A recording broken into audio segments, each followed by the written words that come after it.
명절은 아니죠. 고유의 명절은 아닙니다만 이제 연초와 연말, 성탄 이런 시간들을 보내면서 좀 쉬었습니다. 저도 이래 좀 쉼이 좀 필요하고 그래서 이제 한 주, 2주 정도 이렇게 쉰 것 같은데요. 저도 뭐 얼마나 쉬었는지 저도 잘 기억이 안 납니다. 좀 이렇게 쉬면서 제가 좀 이제 여러분들과 함께 나눌 이런 말씀들을 좀 준비하고자 이렇게 좀 그런 시간을 가졌습니다. 근데 쉬는 게 무조건 좋은 건 아니었습니다. 예, 뭐 그렇게 좋지는 않더라고요.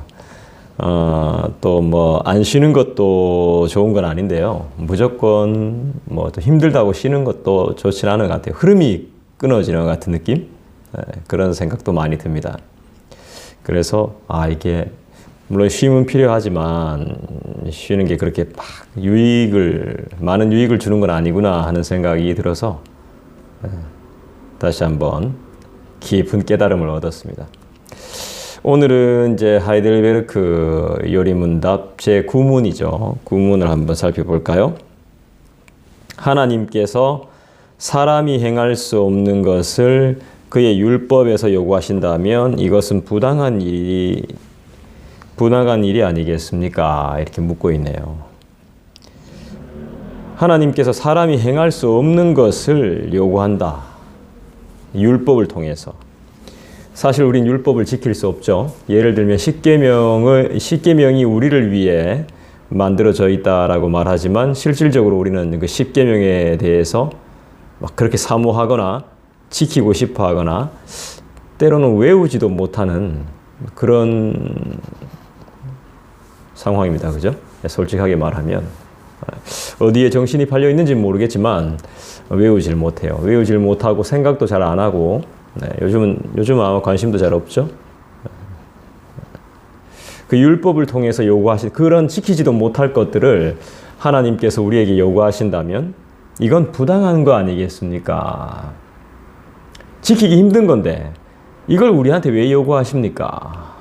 좀 너무 부당한 거 아니겠습니까? 이렇게 묻고 있죠. 그랬더니 이 문제에 대해서 답을 하는데요. 이렇게 말합니다. 아닙니다. 부당한 게 아닙니다. 하나님은 사람이 행할 수 있도록 창조하셨습니다. 그렇지만 이 사람이 마귀의 꿰매 빠져서 고의로 불순종했고 그 결과 자기 자신뿐 아니라 그의 모든 후손도 하나님의 그러한 선물들을 상실하게 되었습니다. 라고 이렇게 말하고 있네요. 하나님이 율법대로 살 것을 우리에게 요구하시고 그렇게 가르치셨는데 그렇게 살지 못하는 우리의 모습을 통해서 보니까 이 하나님이 요구하시는 것들이 부당하다는 것입니다. 합당하지 않다는 것입니다. 그렇게 생각을 합니다. 그런데 그렇지 않다는 겁니다. 우리는 율법대로 살 수 있는 인간이라는 것입니다. 율법대로 살 수 있는 사람입니다. 계명대로 살 수 있는 사람이란 말입니다. 왜죠? 하나님이 우리를 그렇게 만드셨다는 겁니다. 만드셨으나 원래는 그런 존재였으나 이 마귀의 꾀임에 빠져가지고 그렇게 살 수 있는 특권과 하나님이 주신 은혜와 선물을 상실했다는 것이죠. 자, 예를 들면 제가 책에서 보니까 이런 표현이 나오더라고요. 그 레고 블록 같은 거 있지 않습니까? 레고 블록에 집을 짓잖아요. 이 블록이지만 이 레고 블록은 좀 비싸죠. 그래서 이제 고급 장난감이죠. 완구류인데요. 이걸 이렇게 딱 집을 뭐 경찰서나 뭐 아니면 뭡니까? 하여튼 집이라고 칩시다. 소방서나 이런 것들이 많던데요. 이런 걸 지어요. 잘 지어놔요. 잘 지어놓고 멋있어요. 지으면. 그 설명서대로 만들면 정말 예뻐요. 근데 이거를 만약에 높은 곳에서 떨어뜨렸다고 치면 완전 다 부서지겠죠. 예. 근데 그 떨어뜨려서 부서진 상태, 조립되지 않은 상태만 본다면 이건 집이 아닌 거죠.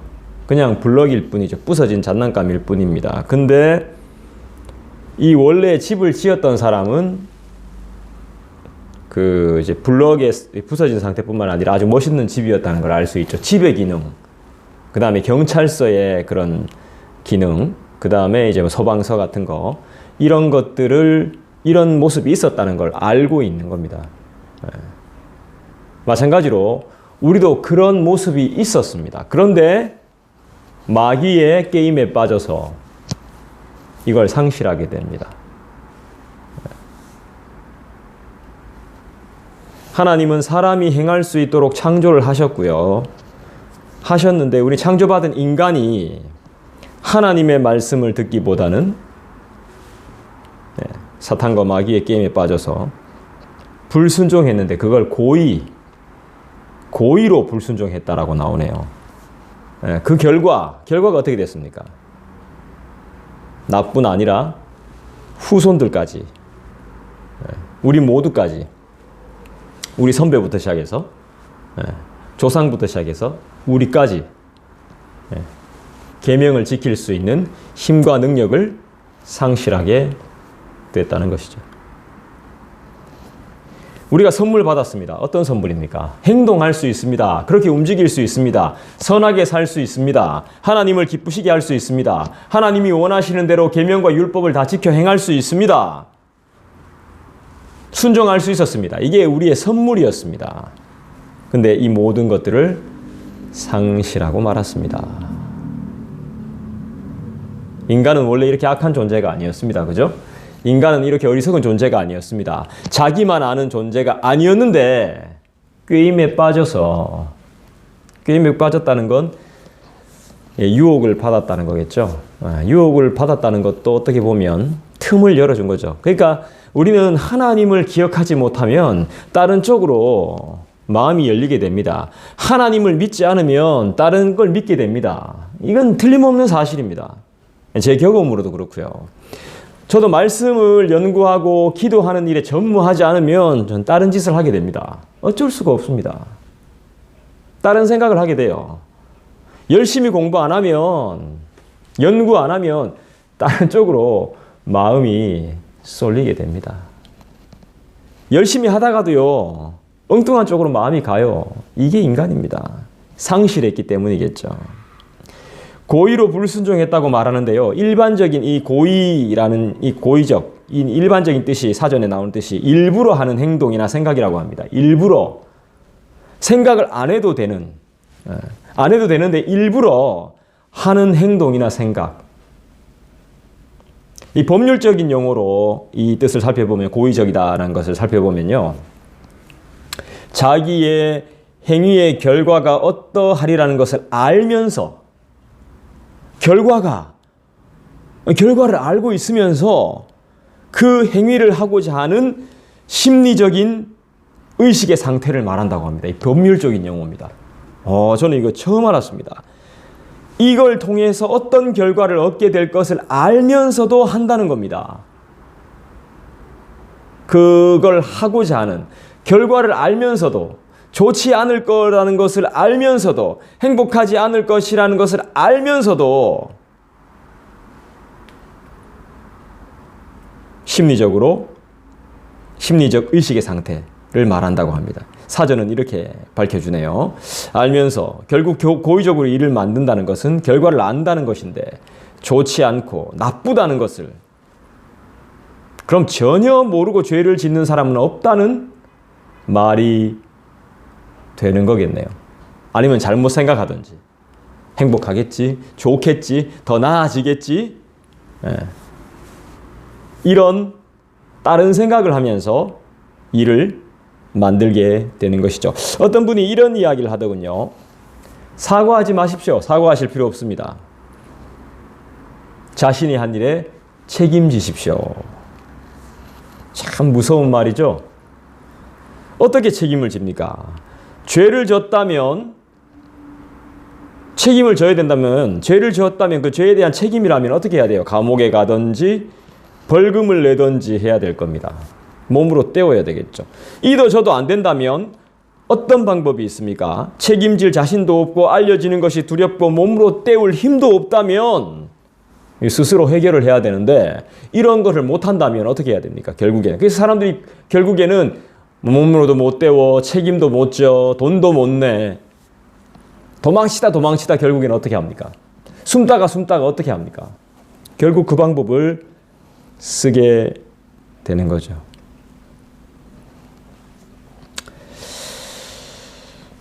스스로 해결을 해야 된다는 건데 이 스스로라는 말이 참 더 무서운 말입니다. 책임을 진다는 것보다 이 스스로라는 말이 정말 무서운 말이에요. 결국 인간이 할 수 있는 방법은 한계가 있거든요. 벌을 받는 것이 합당함에도 불구하고 피하려고 하고 숨고 부당하다고 소리를 질러요. 감당 못하겠다는 거예요. 마음에 안 든다는 거예요. 벌을 받는 것이 합당함에도 불구하고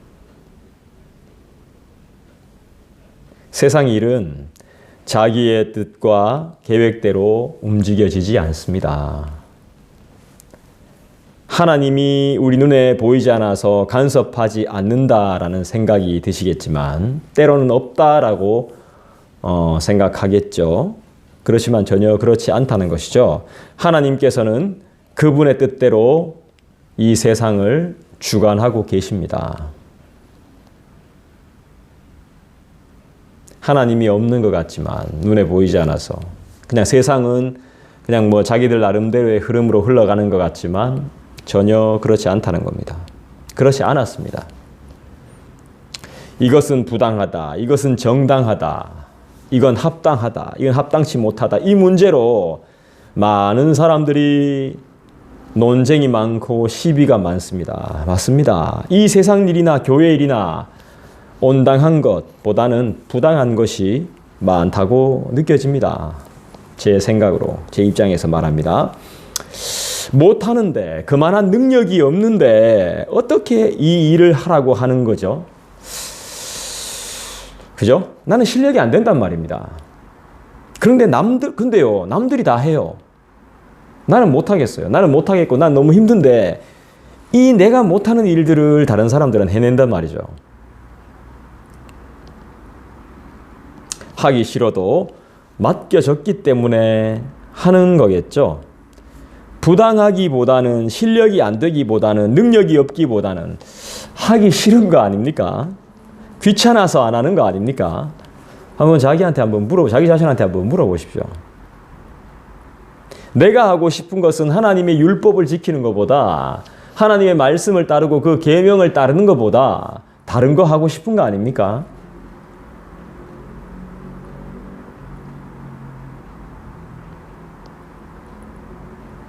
내가 하고 싶은 것은 따로 있기 때문일 겁니다. 제가 좋게 말씀드려서 이렇게 말합니다.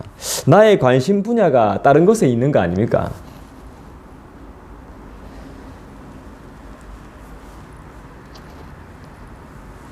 자기가 할 수 있는 것을 자기가 안 하고 꼭 다른 사람 시키는 사람 있죠.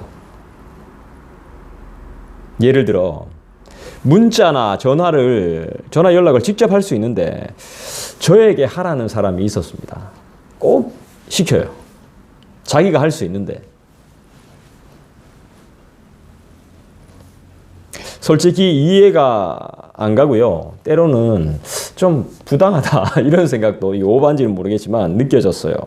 그런데 다른 한편으로 곰곰이 시간이 오래 두고 제가 좀 오래 생각하는 편이거든요. 계속 생각하고 또 생각하고 또 생각하는 편인데 시간을 두면서 이렇게 생각해 보니까 이게 시키는 게 아니라 부탁하는 거 아닌가 하는 생각도 한번 해봤습니다. 그러나 다른 한편으로 생각해 본다면 부당하게도 느껴졌던 것이죠. 자, 그렇다면 하나님이 나에게 요구하시는 것은 정당합니까? 부당합니까? 하나님이 나에게 요구하시는 게 정당해요? 부당해요? 율법을 지키라고 하는 게 정당합니까? 부당합니까? 율법을 지킬 수 있다라고 하는 게 정당해요? 부당해요? 좋은 거예요? 나쁜 거예요? 지금 우리가 이 문제 구문답, 하이델베르크 구문답을 이렇게 나누는 것은 한번 노력해보자 이런 상황이 아닙니다. 반드시 해내야 된다는 겁니다. 자, 용서해라. 자, 용서해라.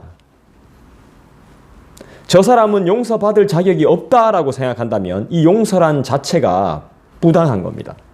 용서할 수 없는 겁니다. 그죠? 저 사람은 용서받을 자격이 없다라고 느낀다면 하나님의 말씀이 부당한 것이 됩니다. 자, 사랑해라. 사랑받을 자격이 없다면 하나님의 그 요구는 합당한 것이 아닙니다. 근데 이 기준이 뭡니까? 나의 생각이 기준이 되는 겁니다. 여러분, 우리는 하나님이 아닙니다. 우리 기준으로만 놓고 보면 전부 부당한 것 투성입니다. 이해가 안 되는 것 투성입니다. 나를 제외한 모든 것이 부당해요. 나는 죄를 지어도 정당해요.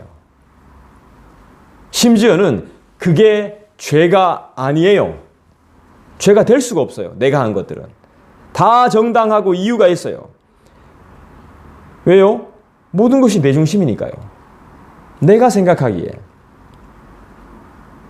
그러나 우리는 어떤 사람들이죠? 개혁신앙을 믿고 따르는 사람들이고 장로교회죠. 예. 이 우리의 기본 정신이 뭡니까? 하나님 중심이죠. 내 중심이 아니죠. 하나님 주권이죠. 예? 하나님의 주권을 따르는 삶이죠. 이게 없으면 우리는 시체죠. 우리 기본 정신입니다. 이게 그죠? 예.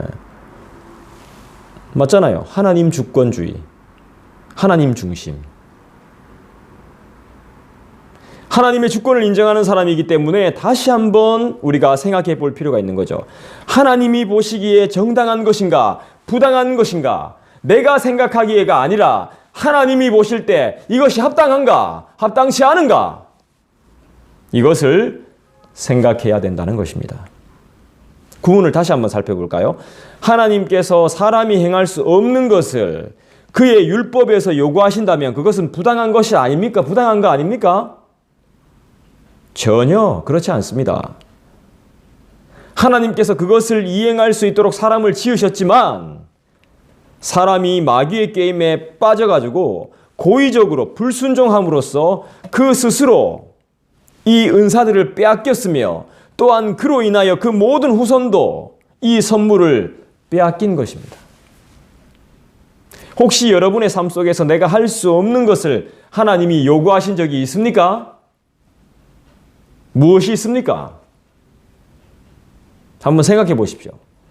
설교를 통해서든 말씀을 통해서든 그런 느낌을, 그런 생각을, 그런 깨달음들을 얻은 적이 있을 겁니다. 분명히 있을 겁니다.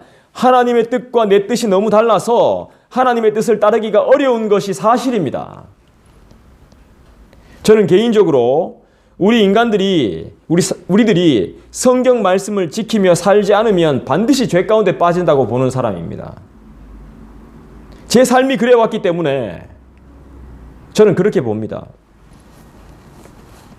한날 저희 아이랑 문구점에 가서 뽑기를 했습니다. 뭐 큰 돈 드는 건 아닙니다. 한 200원 정도, 200원짜리입니다. 딱 뽑기를 했는데 9등이 나왔어요. 9등 상품은 사탕입니다. 이 9등은 꼴찌입니다. 꼴찌. 예. 그냥 꽝이나 마찬가지입니다. 혹시나 해서 한 번 더 했습니다. 예. 8등이 나온 거예요. 이때까지 8등이 나온 적이 없었어요. 근데 8등이 나왔어요. 상품이 탱탱볼이었습니다. 탱탱볼. 좋아하죠. 네, 좋아했습니다. 한 번도 9등 이상을 해본 적이 없는데 8등이 나와서 좋았습니다. 저도 좋았고요. 저희 아이도 좋아했고. 그래서 그냥 제가 이야기했습니다. 상품 2개 받았으니까 사탕은 아빠 주면 안 될까? 그랬더니 이 녀석이 깊은 고민에 빠졌어요. 둘 다 가지고 싶은 거죠. 둘 다.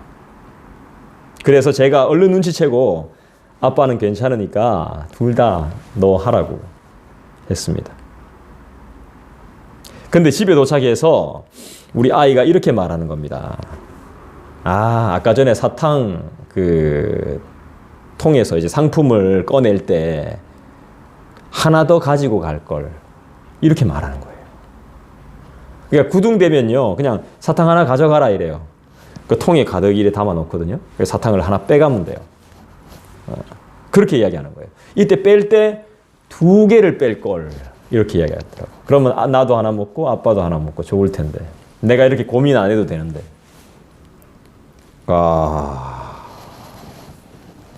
주인 안 볼 때 몰래 2개를 집어올 수 있다는 거죠.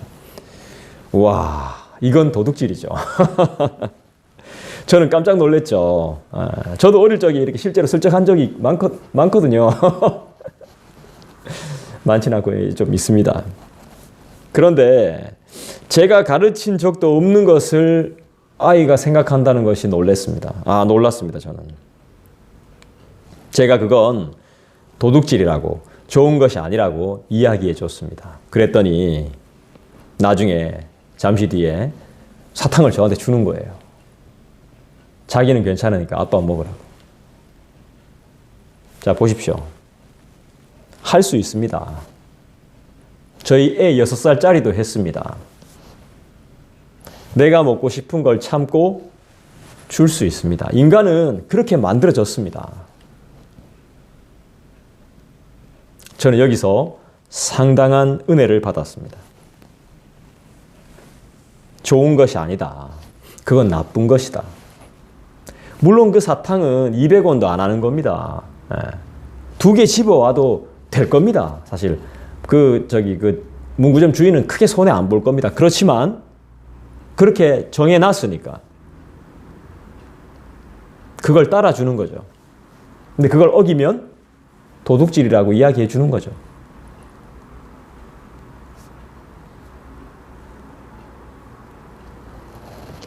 할 수 있더군요.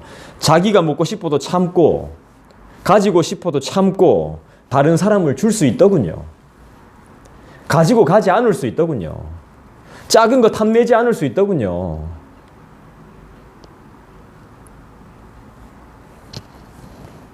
우리 인간은 하나님이 그렇게 만들어 놓으셨어요.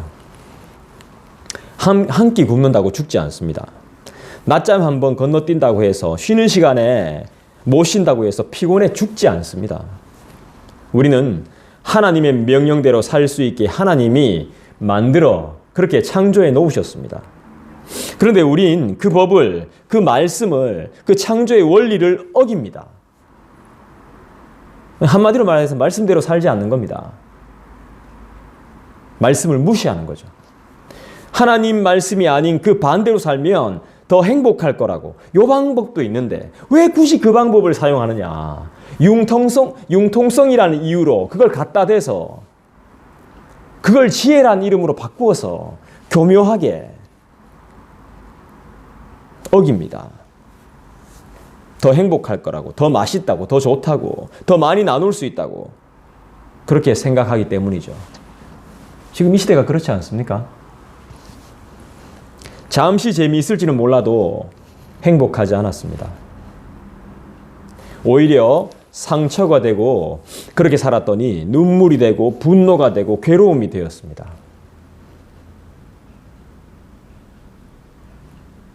말씀을 어겼더니 환난과 고통, 지옥이 따로 있는 게 아니었습니다. 말씀을 어긴, 그 말씀을 듣지 않고 죄로 향한 결과였습니다. 한마디로 말해서 죄의 결과로 인해서 비참해졌습니다. 건강도 잃고 친구도 잃고 가족도 잃고 신뢰도 잃었습니다. 사랑도 잃어버렸습니다. 여러분, 완전한 순종은 가능합니다. 한눈 팔지 마시고 순종해야 됩니다. 순종 잘 해야 됩니다. 잘 하겠다고 다짐해야 됩니다. 잘한다는 것은, 잘 하겠다는 것은 바르게 하겠다는 의미입니다. 바르게, 곧게, 올바르게. 빠르게 하는 것이 아니라 바르게, 제대로 해야 한다는 것을 우린 알고 있습니다. 우리 인간은 죄와 탐욕으로 거룩을 많이 상실했습니다. 하는 생각이 전부 다 악합니다. 하나님을 경외하는 바른 마음과 생각이 약해졌음을 인정합니다. 우리가 가는 바른 길은 법을 지키는 길입니다. 불법을 저지르는 것이 아니라 법을 지키는 것입니다. 합법적으로 하는 것입니다. 아무도 알아주지 않습니다. 하지만 바르게 지키고 올곧게 가는 자에게 생명이 있습니다. 창세기 6장 5절에 보니까 여러분 너무 잘 아시죠? 여호와께서 사람의 죄악이 세상에 가득함과 그의 마음으로 생각하는 모든 계획이 항상 악할 뿐임을 보시고 라고 말씀해요. 하나님은 그걸 알고 계세요. 그래도 하나님은 완전할 수 있다고 말씀하세요. 지켜야 한다고 말씀하세요. 그리고 우리를 그냥 내버려 두시지 않고 우리를 도우십니다. 저는 그것을 믿습니다. 알게 모르게 희한하게 채우십니다. 그래서 우리가 그분을 배신하면 안 되는 겁니다. 그분의 말씀을 버리면 안 되는 겁니다. 다른 사람들은 몰라도 저와 여러분은 절대로 안 됩니다. 힘들다고 절대로 포기해서는 안 됩니다. 조상 욕하고 부모 욕하고 선배 욕하고 우리를 가르친 선생님들 비난할 이유가 없습니다. 다 윗대 때문에 우리가 이렇게 된 거지 뭐. 우리가 이렇게 가르침 받았어요. 물론 책임이 있겠죠. 근데 비난할 이유가 없어요. 왜죠? 우리 주 예수님이 계시기 때문이죠. 죄악 가운데 평생 후회하면서 살지만 그분이 계셔서 우리는 금방 회복하고 많은 후회로 살지만 우리는 금방 또 회복해요. 돌아설 수 있어요. 그리고 우린 고난이 좀 있어야 돼요. 힘듦이 좀 있어야 돼요. 그리고 해결받지 못하는, 빠르게 응답되어지지 않는, 해결되지 않는 그런 부분도 있어야 돼요. 그래야 주님 더 찾아요, 우리는. 못 돼가지고요. 못 됐기 때문에 어려움이 좀 있어야 돼요. 여러분, 잠들어 있지 마세요. 잠깐 쉼으로 충분해요. 완전히 잠들면 일어날 수 없어요. 우린 다시 뛰어야 하는 겁니다. 달리는 경주 선수와 같아요. 요한복음 10장 10절을 볼까요? 요한복음 10장 10절 찾아보겠습니다. 같이 한번 읽어볼까요? 도둑이 오는 것은 도둑질하고 죽이고 멸망시키려는 것뿐이요 내가 온 것은 양으로 생명을 얻게 하고 더 풍성히 얻게 하려는 것이라. 예수님께서 이 땅에 오신 이유죠. 그죠? 이미 많은 것을 상실하고 생각이 자기중심적이라 주님 원하시는 진정한 연합과 자기 부인이 없는 무지한 인생에게 다시 찾아오셔서 풍성한 생명과 일용할 양식으로 살게 하시는 하나님의 은혜를 다시 한번 깨닫도록 우리에게 말씀하고 있습니다. 새해가 밝았습니다. 우리에게 약속을 주신 언약의 아버지 하나님을 더 기억하는 저와 여러분 되기를 간절히 원합니다.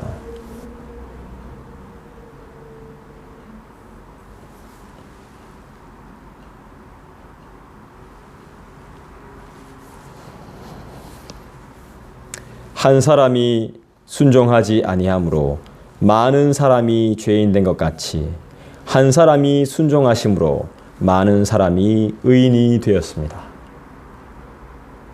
우리의 신분은 바뀌었습니다. 그리스도로 말미암아 의인으로서의 삶을 살아갑니다. 살아갈 수 있습니다. 주님이 순종하셨던 것처럼 우리도 순종하며 하루하루를 살아가십시다.